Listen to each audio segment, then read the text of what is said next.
feeling resistant, embarrassed, afraid, asking money back from someone that owes you. And I think, this is, yet we're talking about abundance and worth. But really, it's also relationship dynamics, right? So I say relationship doesn't have to be intimate. It sounds like friends here or family. And one of the things I've learned is that because you love that person, or I'll speak for myself, because I love that person, I'm willing to have the difficult conversation first. Because I care about them, because I love them, I'm more interested in the long term, and I would rather have what seems like a potential conflict, right? Like a conversation which could result in conflict. And the conflict kind of almost never comes if you're able to be very clear of your intention, right? That for me, I'll speak for myself again, I love this person, and I'm willing to have a short-term conflict if it does come to that, or not agreeing, right? So it doesn't even have to be a disagreement, but it's like we're just not agreeing. And for it to be uncomfortable, I'm willing to have the short-term discomfort because I'm committed to the long term. So therefore, I'm willing to have that conversation.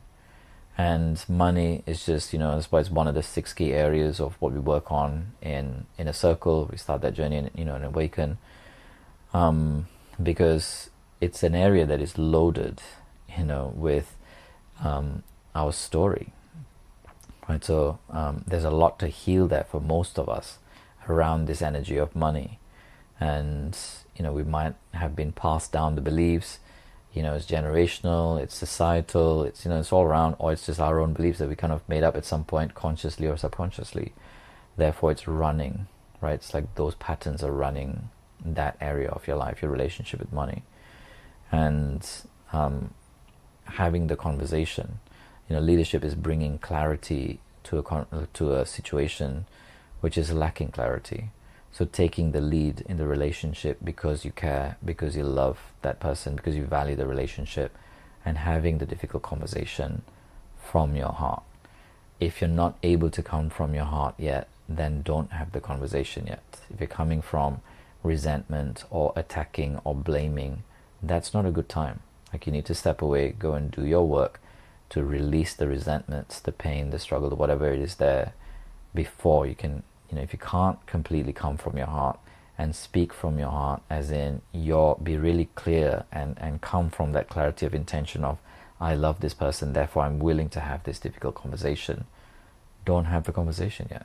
Not the time yet. Because what will come out is you might pretend, that's the truth, like we'll pretend like, oh, I'm saying all this, I'm going to say all these loving things, but actually we're just hurt, we're saying hurtful things, or we're saying kind of like nasty, horrible things, even if they're slightly nasty, because we know how to push their buttons.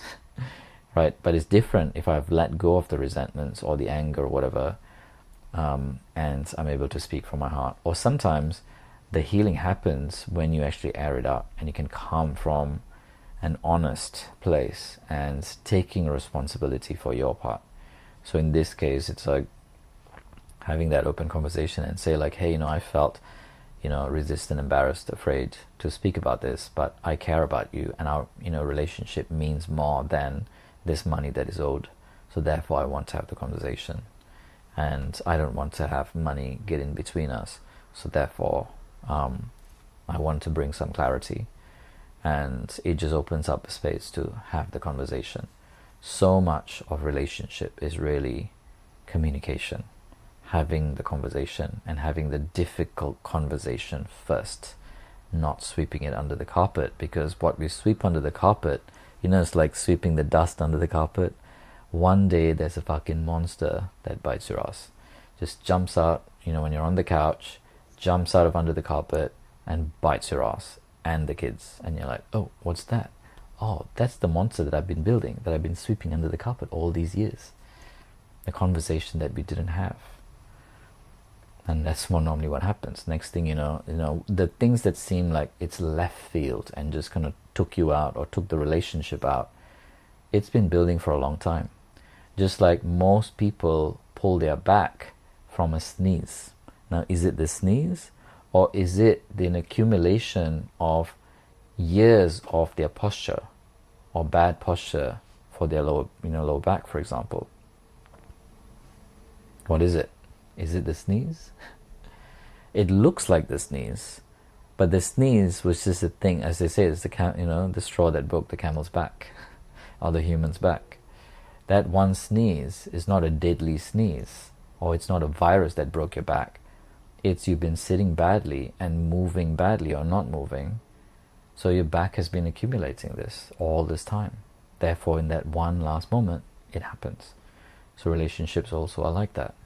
When there's a lot that's been accumulating and hasn't been aired out and spoken about, rather than seeing a conflict as something that could destroy the relationship, what I've learned is what can potentially be a conflict is an opportunity to deepen the relationship. And if you enter into a conversation because you want to deepen the love, the relationship, the connection, the friendship, then that becomes possible.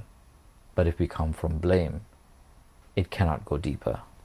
It just kills the relationship or friendship. So I hope that helps. We went from money to that.